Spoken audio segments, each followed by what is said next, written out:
You did tell me your first name yesterday, but Harbhajan Singh. Harbhajan Singh, Singh. Dr. Pabla. Dr. Harbhajan Singh Pabla. Welcome to the Blood Origins podcast. Thank you. First time we're doing a podcast in India, and you're my first guest. I've done a podcast with Rajiv, but that was over the internet. Over the internet, that's right. Wasn't it live in person? Yeah, right. With somebody in India. Yeah. Good to have you here. Yeah, it's amazing. We had I saw that movie, although it didn't go well. Killing the Shepherd. That was Tom Opry. Tom Opry, very nice. Good, very good movie. Yeah. Big fan of Tom's and right. what he does. Mm-hmm. He's got some good stories and he's got a great eye for telling stories about lovely. Human wildlife conflict. Yeah, that's right. Although that is somehow telecast didn't go very well, but it was very nice as far as I could watch it. Yeah. Mm-hmm. So introduce yourself. You're retired now? Yes, I'm a retired, I would say, forester who had a special interest in wildlife conservation in India. Most of my life, all my life, I worked in the state of Madhya Pradesh. That's in the middle of India. In the center of India, it's called Heart of India. The heart of India. And that's what it's actually called? Yeah, the state called is the Heart of India. Every state has some kind of a name for itself. The Kerala calls the God's own country. Madhya Pradesh calls Heart of India. Yeah, right. And is it the heart of tigers in India too? Yes, I think we have the largest number of tigers and the largest forest area in the country. Largest, hopefully the tribal population in the country. Wow. Yeah. So there's you said you've been retired since 2012. Yes, I retired in 2012 after 35 years in my service. 35 years, and at the height of when you retired, you were the chief? I was the chief wildlife warden for my state. And what does that mean for people who don't understand that? That's the top position in the forest department, managing the wildlife. The forest department is one department, and there's one guy called, now names have changed actually. Now he's Principal Chief Conservator of Forests. We had two Principal Chief Conservator of Forests at the time. One headed the wildlife wing, and the other one headed the forest department in general, but specifically looking after non-wildlife activities of the department. Yeah. And today, is that position combined, or it depends on the state? No, they're two separate positions now. Yeah. So there's really those two people. In your opinion, do they speak to each other? Like, are they? Yes, of course, they're part of the same organization. And now actually the organization has changed. The system has evolved. There's now the new position above that level is called the head of the forest force. That guy is in charge for all the activities. Wildlife and forestry. and many other kind of sections of the department. And the wildlife man looks after the wildlife issues of the state. Give us a little bit of history before we start, because obviously my next question was going to be the same as I had yesterday, which is how flexible is your ability to manage wildlife. But before you answer that question, give us a little bit of history of the Wildlife Protection Act here in India. I would say modern or pre-modern wildlife management started with the coming of the Indian Forest Act in 1865. 1865. Okay. In that act, the provision that still continues, although the act has been revised several times, that wildlife and wildlife products, skins and horns and antlers, meat and everything which comes out of the forest is a forest product, is a forest produce, and government owns that. So nobody can hunt animals or use animals without permission from the forest department. So before independence, before the 1972 Act, the Indian Forest Act was the ruling law. Then several wildlife specific laws came in. One came in 1879, the Elephant Protection Act. Then in 1912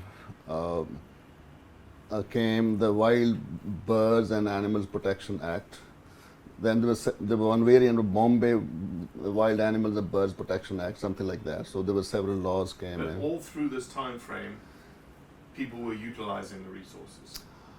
Yeah, most of those laws were actually for regulating use or conflict management. Okay. So, like most of cases, all animals which became dangerous, came too close to habitation or destroyed crops, etc., they were liberally hunted. Although in these areas called either reserve forests, or some states had wildlife preserves, some states had protected areas for wildlife. So many sets of regulations continued in different parts of the country because some areas were ruled by the state, by the local rulers, and some other areas were ruled by the British directly. So they had their own regulations, almost similar. Were there areas at the time, as you just mentioned, protected areas that there was no hunting allowed? In the protected areas, only in very special cases hunting was allowed. Wildlife preserves were basically for hunting by the elite, while the other people, the public, was allowed to hunt outside those areas, depending upon what the interest was. Some maybe were hunting for the pot, some were hunting them for kind of relieving the stress they were getting from the depredations from these animals, etc., etc. Yeah.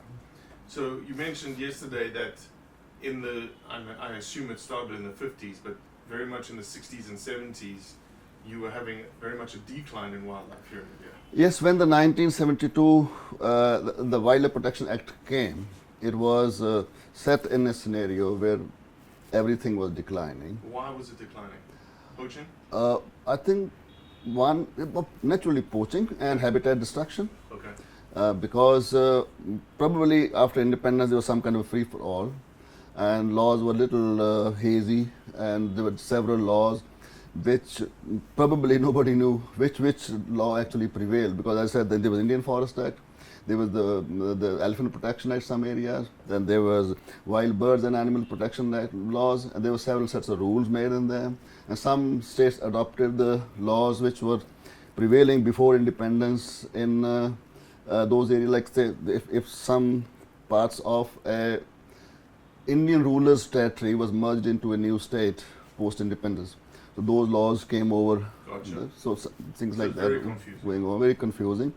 And in 1972, all these laws were merged into a single law called the Wildlife Protection Act, which by and large was modeled on the same laws. Although they picked up the pieces from here and there, from different laws. So the best parts, like only very few pre-independence laws had provision for protected areas, national parks and sanctuary. So we picked up from there. And then But in that Wildlife Protection Act in 1972, was there a clear mandate that all use of wildlife now ceases? No. Okay. That law allowed utilization. Okay. It has a provision for hunting. Okay. Not only the problem animals.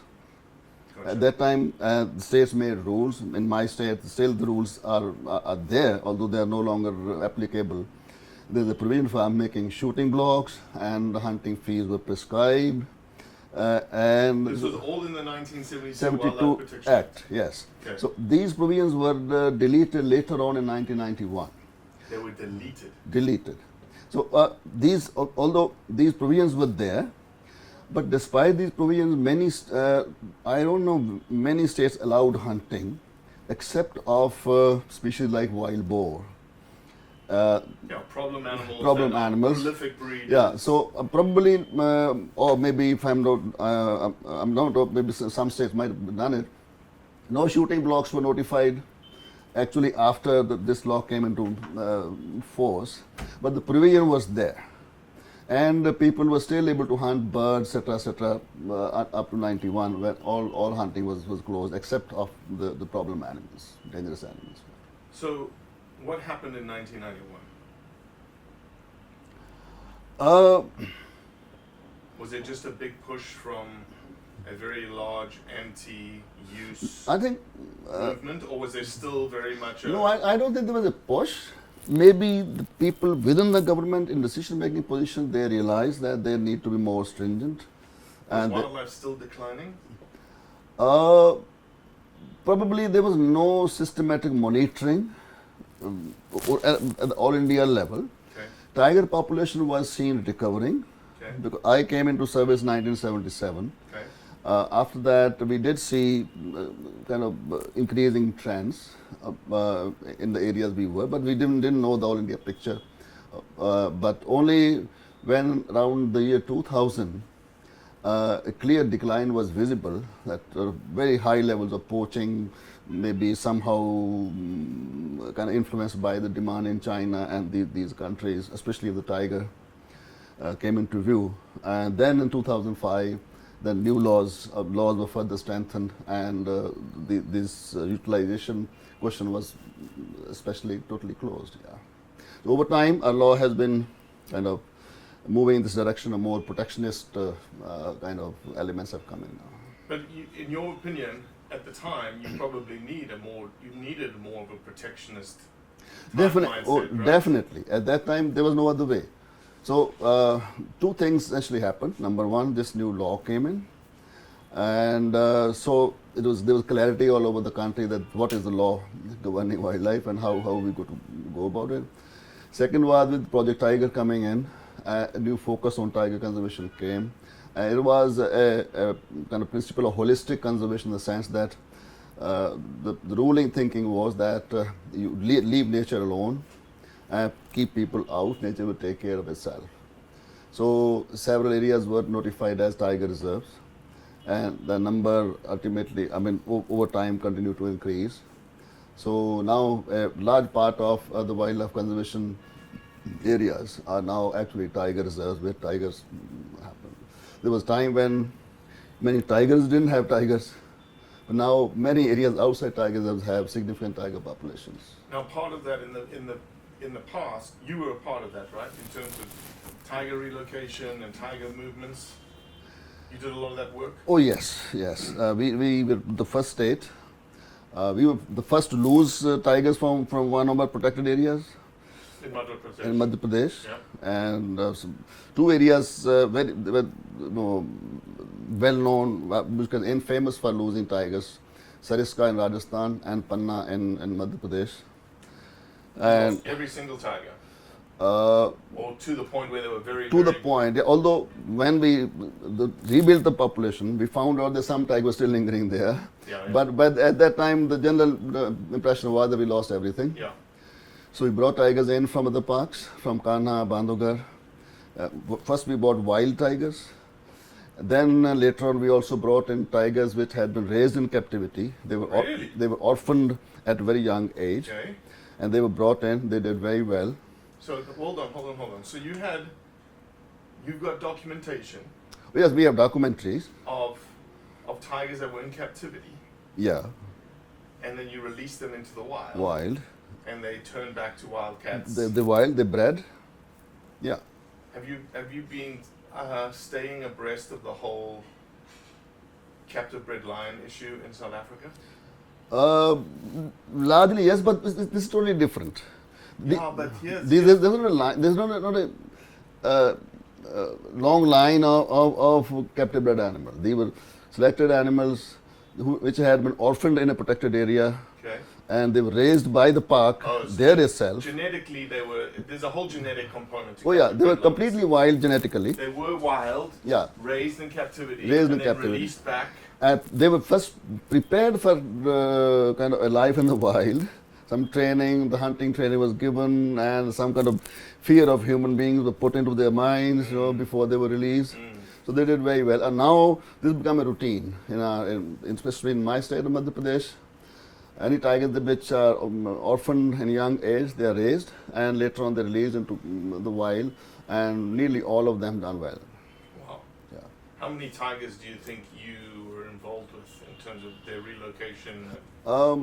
My time we did only in one park, 5 tigers we released, and that park is now full of tigers, more than 100 tigers now in that area. Wow.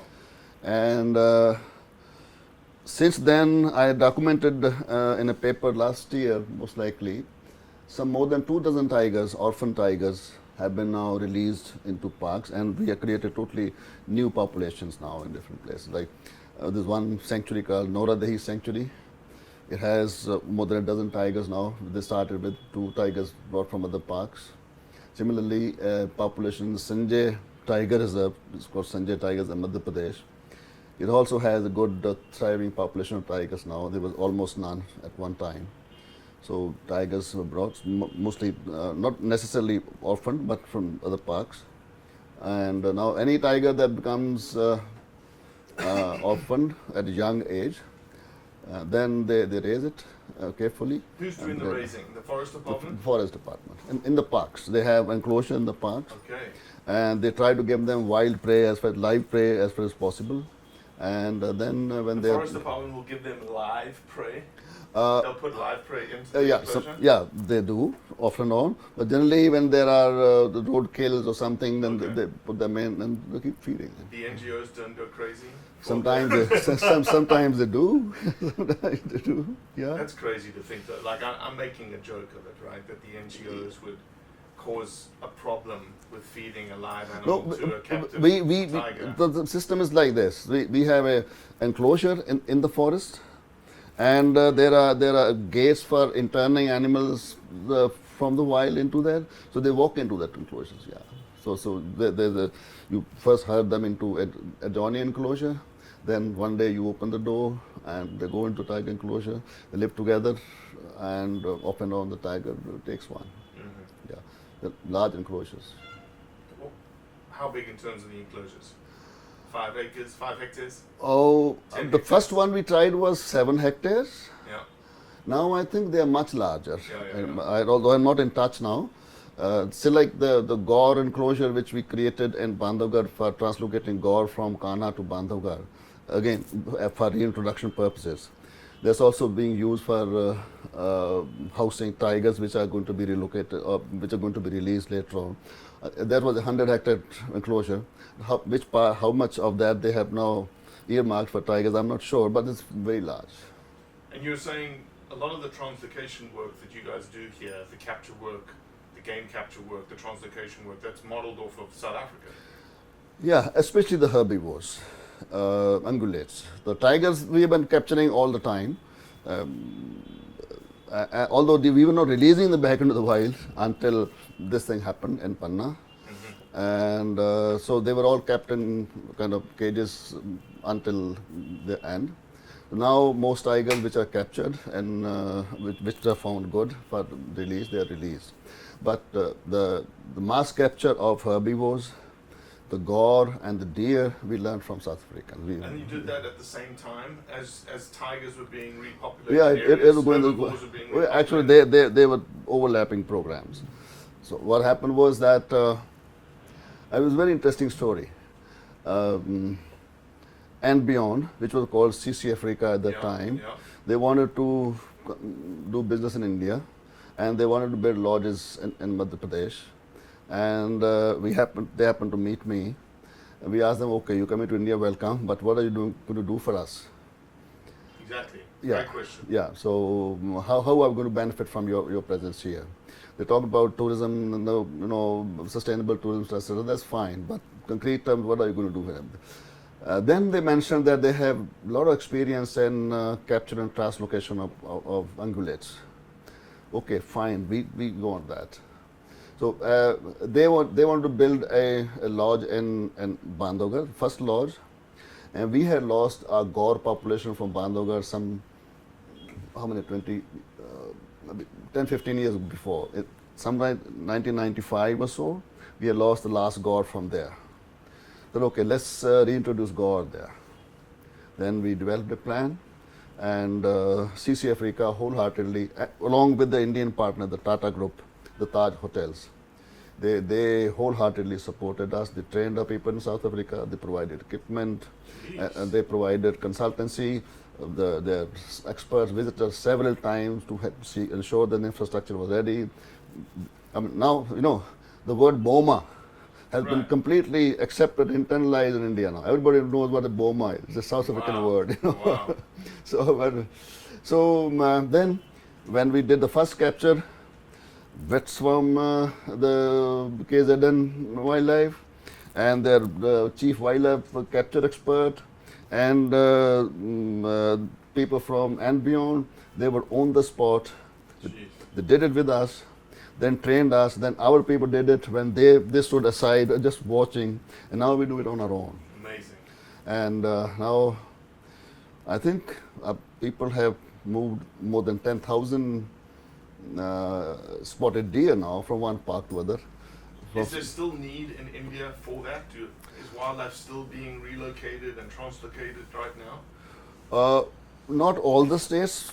If I know, if my information is correct, Madhya Pradesh is doing it in a big way, because many areas where tiger populations seem to be rising, we need more prey base. Right. And some places we have adequate prey base, and sometimes we think that we can spare animals from there, so we pick up animals from areas like Pench or Kana, sometimes from Bandhavgarh, move into areas which are coming up. One of the things of driving around the Pench Tiger Reserve that really was eye-opening to me was the density of prey. Pench, High numbers of spotted deer, high numbers of sambar deer, peacocks everywhere, pigs everywhere. Yes, It's yes, crazy. yes. Pench is probably one of the most densely populated as far as ungulates are concerned. That's where most our translocations are happening now. If Kana provides 500 cheetal for another tiger reserve, Pench provides maybe 2,000. Wow. Yeah, something like that. Yeah. So yeah, it's good. When you were, one of the things I asked you yesterday, when you were the chief warden, I asked you whether or not you had flexibility in your job of wildlife management. Unfortunately, no. Our law is such that over time, all the powers of the states, Chief Wildlife Warden basically represents the state as far as wildlife conservation is concerned, have been taken over by the central government.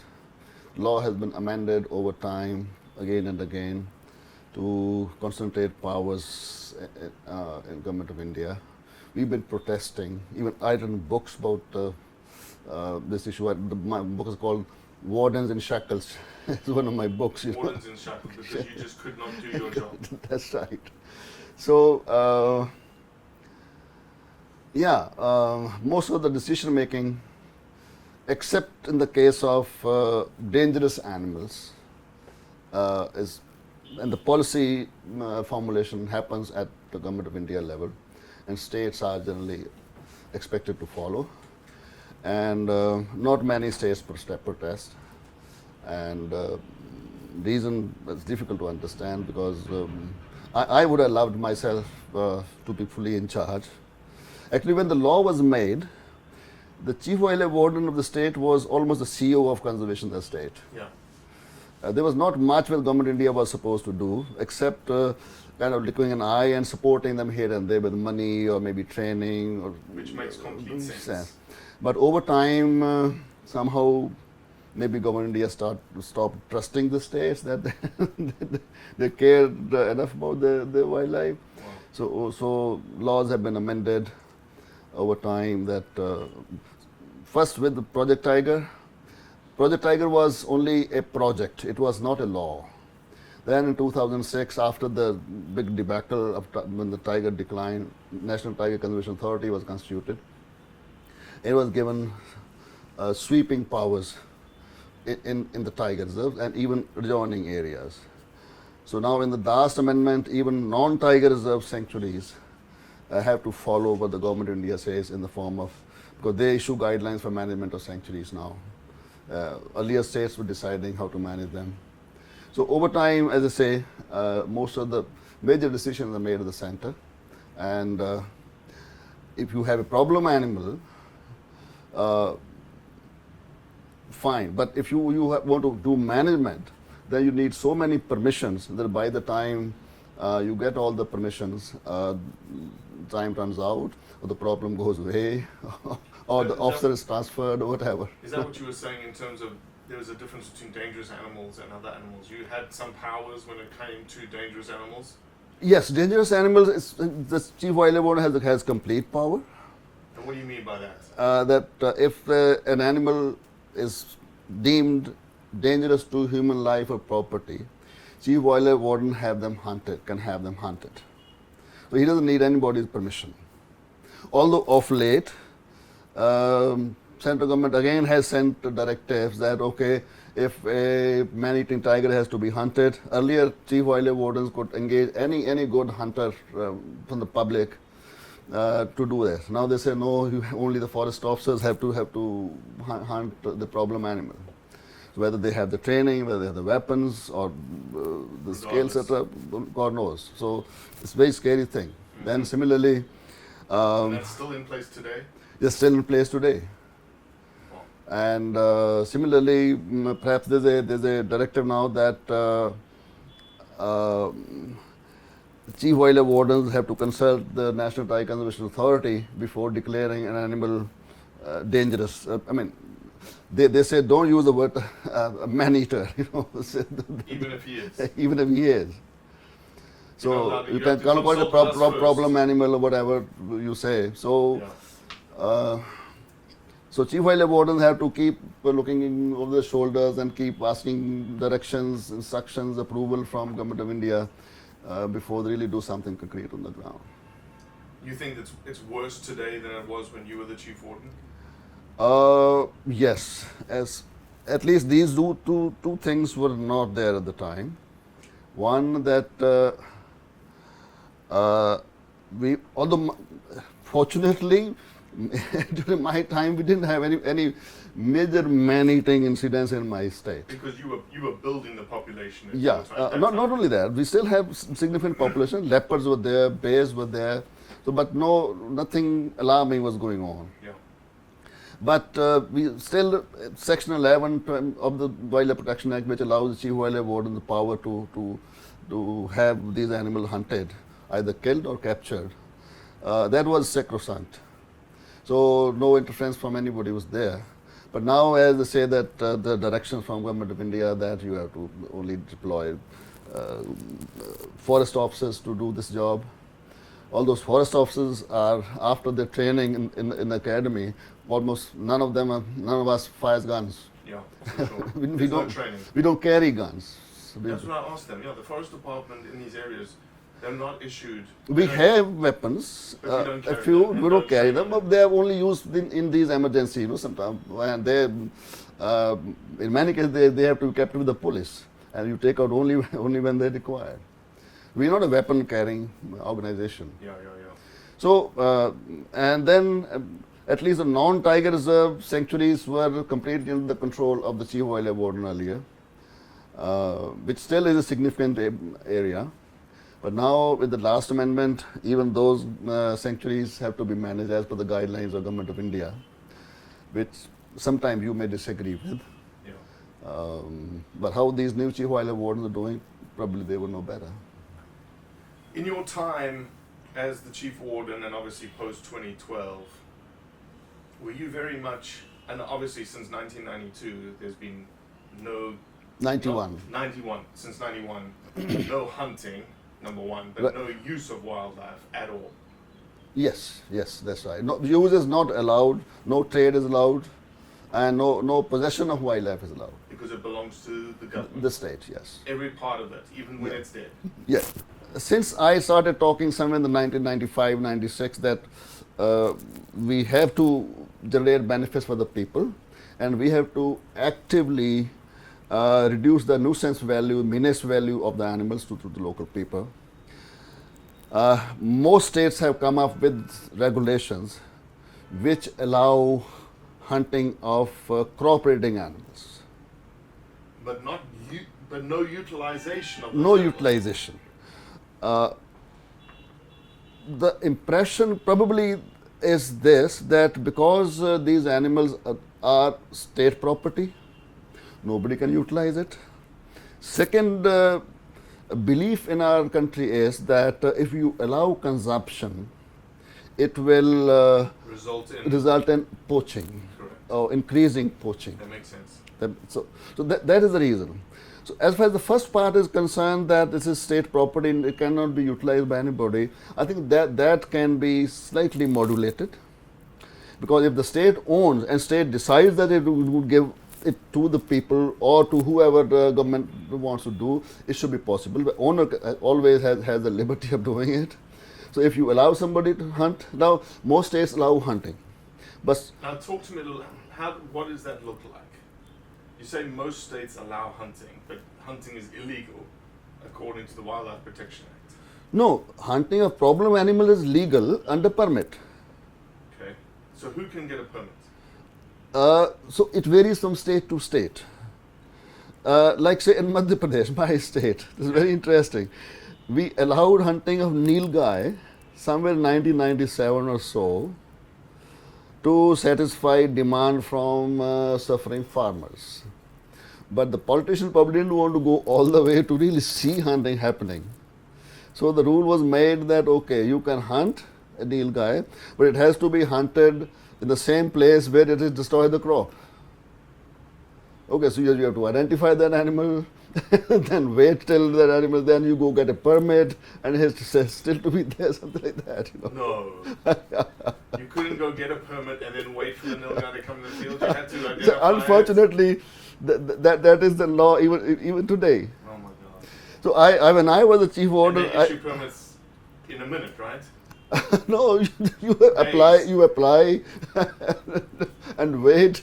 And wait days, Yeah. weeks. And that permit is not issued by the forester, it's issued by an administrative officer, sub-divisional Somewhere else. magistrate. And so no hunting is happening. But since then things have changed. Many states have actually gone ahead and hired hunters to cull animals, nilgai and wild boar particularly. Two states are very notable, Bihar and Kerala, where they have now allowed the village heads to engage hunters in coordination with the forest department and do the culling. And they kill thousands of animals every year. But as I said, there's no utilization allowed. They're all So destroyed. None of that. So this is what blows my mind, because I've been in these villages now for 6 days, not a lot, Yeah. but very poor, Very poor, right? very very poor. Yes, Probably protein deficient. extremely deficient. Yet you've got massive amounts of protein being burned. Yes. That's a tragedy. Now see, most states have crossed that red line that hunting will not be allowed. Now it's just going one step ahead to make that that decision sensible by somehow putting the proceeds from that hunting into the economy. Either you let the villagers eat them, or to sell it to make money for community benefit. Yeah, and that's not going to. Again, I totally get the idea that letting animals be used can lead to people poaching and going back to the 70s and 60s, 70s, 80s. I get Yeah. it, right? But again, as I was telling you yesterday, if you gave the power, and it seems like there is the structure in place, you gave the power to the village head, and you said, okay, as a community, we are going to drive benefit from the wildlife that is problematic to us. Problematic. As I said, I was walking through a field. The orange farmers were losing their orange crop through parakeets. Mhm. Somebody would pay $200 a day Mhm. to hunt those parakeets. I see. There were partridges in the field. Okay. To shoot one, they would probably pay $200 a day. Right. And then a wild boar, if you put them in the mashan, let them be the Right. watchers, and to shoot the potential of shooting a wild boar is another Yeah. $200 a day. So there's $600 a day. Right. And the village chief could go, okay, that money's going to come to the village, Absolutely. and we're going to distribute it to the village. It's the same Yeah. situation as your ecotourism Yeah. scenario. Well, in I have been Bangladesh. working on regulations on the same line for the last 30 years, and all the ministers with whom I work, they wanted it. They were on my head. Give us the rules, we'll do it. Give us the rules, we'll do it. But somehow, as I told you, we were unlucky to not be able to actually clinch the issue, and something unfortunate happened in the last moment. Either there was elections, or the minister got changed, or the secretary got changed, or something like that. And everybody accepted the principle that if the wildlife becomes beneficial to local people, it will be easier to conserve it. And if people start treating it as an asset, then naturally we can even think of promoting wildlife in place of, say marginal lands where agriculture is not viable and they can be more productive. And even the softening of pain, which is the nilgai's coming in eating my wheat. Yeah. Yes, you're taking the nilgai out. Right. That is already softening the problem. Absolutely. But Yeah. soften it even more and say, okay, hey, Yeah. here's some meat That's right. that you can use. Yeah. You can feed it to your dogs. Yeah. Nilgai, we generally think there's a problem there because the word is gai. Gai means cow. A cow is sacred to us Indians. Yep. So a lot of people think that even if you have rules in place, nilgai are not going to be hunted. But I was just read last Bihar has already officially shot more than 5,000 nilgais in the last 2-3 years and buried them underground. So that red line has also been kind of crossed. People know that it's not a guy, it's not a cow, it's an antelope. It's nothing to do with our holy cow. So, but still, I think maybe our administration, our politicians need one more nudge. Now that they have all accept that without hunting there cannot be wildlife conservation. You can debate the systems which will be helpful and which will be more appropriate to our cultural and social beliefs. But now to kind of move from culling to sustainable use rather than have a mass killing in one go, Right. rather than having graduated. And essentially, you've already got that. You've already got step one, which is culling. Yeah, so now start benefiting from it. Correct. Rather than spending money. We're spending tons of money on hiring the hunters and then burying the carcasses underground and spoiling the ground. Rather than them doing that, we can earn much more money from these animals. I did calculations in my book, my last book, Besides Loving the Bees, how much Madhya Pradesh can earn if they allow hunting of crop breeding pigs. And what did your alone. calculations come out to? It's a huge amount. I use international fees, etc. going and rather more conservative. It's been how much? Say 530 crore rupees per annum can go to the village communities, and some 78 or 79 crore can go to government as a revenue. And not only, like for instance, me. If you take me, I'm here, right, going around the villages. I'm not hunting, but technically I could be. And we're stopping in the roadside shop every day, having tea. Oh yeah. Having samosas. Oh yes. You know, we're staying in the hotel, we're staying in the resort. Right. Pumping money. Yeah, the number of jobs it will create. I haven't calculated that. I said, okay, there's an additionality that can be maybe as much as the direct revenue coming from hunting. So, and hunting, the problem which we all want to get rid of. Correct. Nobody's happy with that. And these Because pigs. nobody's saying don't do it, right? They- Nobody's yeah. saying there's no problem. People are saying we have a problem. Everybody agrees. And these pigs don't only destroy crops, they kill people. Yeah. I think they kill as many people in India as the tigers and leopards do it. Only yesterday I was reading that in Kerala last year 8 people were killed by pigs, and maybe about 8 people killed by tigers. Oh man. So they are not less dangerous than Sure. than the tigers. So if you can start benefiting from them, probably nobody would want to eradicate them. Maybe you just want to have a population which you can sustain the losses which can. From a pig perspective, you're never going to eradicate pigs. Never going to eradicate them. So you have to manage them. Yeah. So without managing things, there's no future for our farmers as well. Now, this species has spread into area which we never known them. In the urban areas. Far away from forests. I come from Punjab. Yeah. I had never heard of wild boar in my village. Now They're there. they're there. So, and Punjab was once, okay, that's a very interesting one. Punjab was one state which was allowing consumption of hunted wild pig until 2 years ago. Who? Punjab. But no more. No more. Why? They changed the laws under pressure from, probably from central authorities and also, of course, from the NGOs. To just not allowed to eat the pigs that are being culled. They've got, yeah. Unbelievable. Do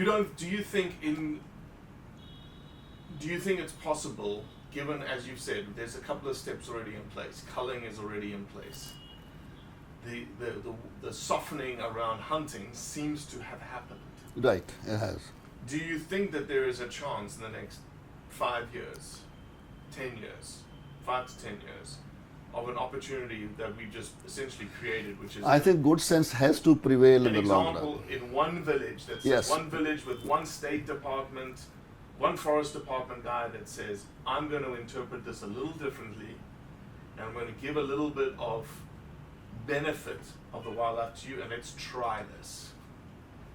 Absolutely, it can happen. Just one creative person and the blessings of his bosses up there, and it can happen.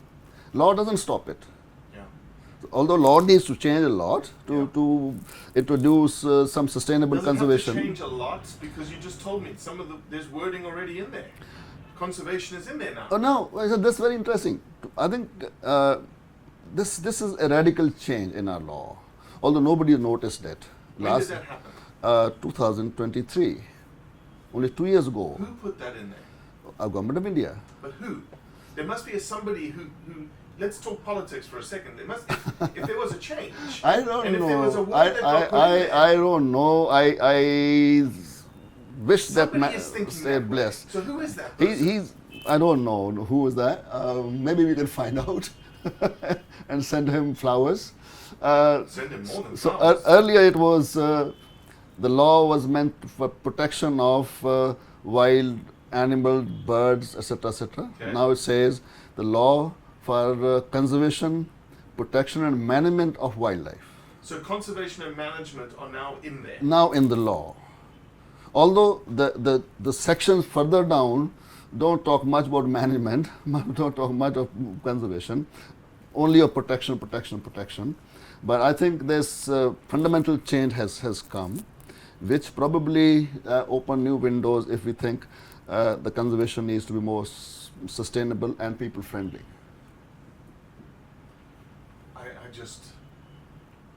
I think it's going to happen. We are moving in that direction. So there was a time when I started talking, people told me, no, this cannot happen in India. This is back in Now they're early 2000s. Yeah, about towards the end of the 1990s. 1995, 96, 97. And you- 96 I wrote the first paper. And you've seen change. Seems change, definitely. And now we are getting statements from ministers of the states that wildlife needs to be managed differently, Wildlife Act needs to be changed. There was a minister from Kerala 2 days, a week ago, that these animals who enter human habitation must feel pain.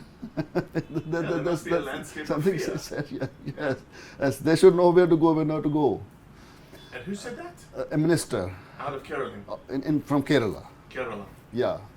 So that means there are voices which are going to put pressure on the government of India to look things in a different perspective and make conservation, as I said, more sustainable, more people friendly. And the word I started using now is symbiosis. There has to be a symbiosis between people and animals. They should work for each other's benefit rather than living at each other's cost. Wildlife doesn't have to be on our throats, and similarly we should not go out and destroy wildlife completely. Right. So we should find a way where there's a win-win situation. People want animals, and animals see people as something which allows them space on this planet. Especially when the human population is growing and pushing against them and pushing against habitats. Yes, but a country like India is I think something which nobody can understand. We are a very complex people, complex country. Despite all the You don't problems. understand how many people are here and how much pressure is there until you are on the ground. Oh yes, you don't know. Outsiders never understand India, and despite all our problems, our poverty, our lack of space, we still have all the species. Phenomenal wildlife. All the species. It's good. We They're went thriving. through lion, leopard, plus black leopards, Yeah, tigers, Tigers. jackals, Yeah. wolves, bears, hyenas, Wild dogs, wild dogs. and I came up with 10 yesterday that were just there predators. are more, and we have that. Wildcats, you have wildcats. Of course, we have several wildcats actually. So more than 10 predators Yeah. on the landscape. Yeah, and then yeah, you've got yeah, elephants, yeah, rhinos, right, quail. yeah, How many deer buffalo, species? buffaloes, Buffaloes. and How many deer species? maybe 7, 8. 7, 8 deer species. Similarly, several species of antelopes. And all increasing. We have lost nothing. Cheetah was the only species we had lost. And cheetah, that's right. It has come back now. Yeah. Yeah. So I don't think any other country can boast of such kind of It's amazing diversity of animals. amazing diversity. But At the also- same time, conserving it despite so many constraints. Huge human population, Yeah, very poor, very poor. lots of And- interfaces, right? And people are dependent on the same resources which animals need. Yeah. So there's a direct conflict between people and animals. Mm-hmm. So and people, a lot of people take these losses also quite stoically. They say, "Oh, this is God's will. They also have to survive. We share the earth with them. Yeah. It's all fine." Yeah. But I think we should not only depend on people's tolerance for conserving our heritage. We must do more so that people don't have to tolerate. They should welcome living with animals. I think that's a great statement. Yeah. That they shouldn't just tolerate it; they should want to interact Yes, that's- because they see the benefit of it. Symbiosis is something Symbiosis. in which you welcome. Conflict, everybody knows conflict. Coexistence is a very uneasy assembly, living together. You both have to make sacrifices. So it's again, you're not comfortable, but still you cannot tolerate it. But symbiosis, if we develop a formula for symbiosis, probably that's the best we can do. That animals are welcome. At the same time, people kind of try to create systems in which animals don't suffer. And people benefit from the animals. Clearly, that's the only way. And animals are not seen as a problem only. If your job is dependent, if the food on your table is dependent on having animals next door. Well, then I think that's the key, right? You just said that if you can start, if these rural interfaces can start viewing animals not as a problem, As an asset. but rather it's an asset, whether it's a protein asset, Right. whether it's a monetary asset. Is there anything else? It's a protein, it's a food and a monetary asset, really. Right. That's what you have Right. to look at Right. these animals. And your crops are safe. Correct. Yes. But that's a monetary asset. But along with, I think, managing these populations, we also have to introduce active protection measures for people. Fences come in a big way. Our conservation thinkers normally don't plan for fences. Most of us hate, even I hate fence. I want, open, wild spaces. Yeah, you don't want a free- protectionist bastion type. Yeah, but I think that's something which we need to think carefully and bring in fences in a big way, especially for the protection of the people. Mm-hmm. Animals should have a free run wherever the space is available, but wherever they abut on human habitation where they can become dangerous, it's good for them, the animals also, and good for the people also. Mm-hmm. Mm-hmm. Well, I hope your vision comes true because you've been seeing it for 20 years here. And I think it will, maybe not in my lifetime, but definitely we have the trajectory now, which is promising. And you think there's people that are thinking that way in the lower generational age classes? Yes, I have In met. the forest I departments? met a lot of young officers who their voices are not yet very loud, But when they interact with me and I see them listening to me and they yes say yes, this is the way to go. And I hope when these guys come into decision-making positions, probably things will change.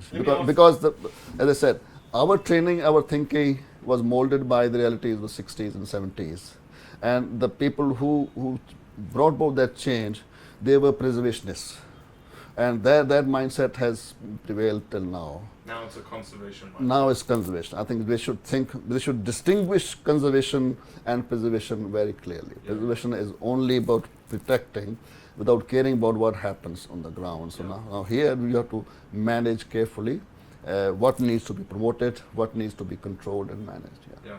If you had a magic wand, where would you do it? Where would you test out this idea of symbiosis? Is it in your state of Madhya Pradesh? Oh yeah, I think that's the most forward-looking state. Of course, Maharashtra has now come up as even maybe more ahead of Madhya Pradesh now. The last 15 years or so, they've done some wonderful work. We all have problems of plenty now. Maharashtra especially is suffering much more than any other state. Where the number of human casualties are highest in the country, especially those done by the tigers. Mm-hmm. So Maharashtra and Madhya Pradesh probably were the best places to try to do it. Maybe one block, one district, so they can have set up a project in which benefits go to the people and see how the system goes. I think it should be entirely possible. Well, hopefully we get it done. Let's hope. There'll be people who have the tenacity to go and build a consensus around it, because building consensus is difficult. That's right. Yeah. Well, I appreciate your time. I look forward to spending more time with you today. Thank you so much. But, wonderful meeting you. Good to talk about the issues which are so dear to me. I'm sure it's not going to be the last time we talk about most welcome. You come over to India again and again, spend money in India, benefit the people, why not? Exactly. Why not? Thank you.